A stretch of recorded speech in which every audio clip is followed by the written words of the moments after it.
If your gas oven fan won't turn off, here are the two most probable causes.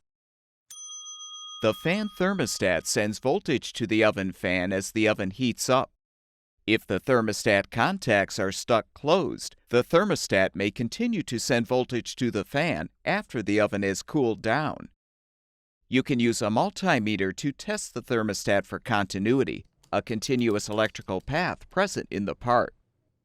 At room temperature, the thermostat contact should be open, and the thermostat should test negative for continuity.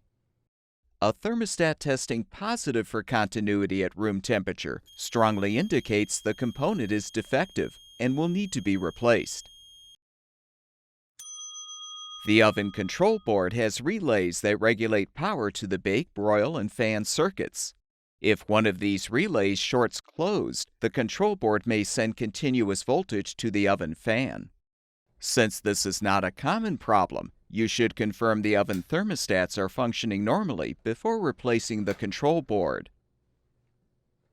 Both oven thermostats and control boards are available on our website. Be sure to enter the full model number of your appliance in our website search bar to find the specific replacement part that will fix your oven.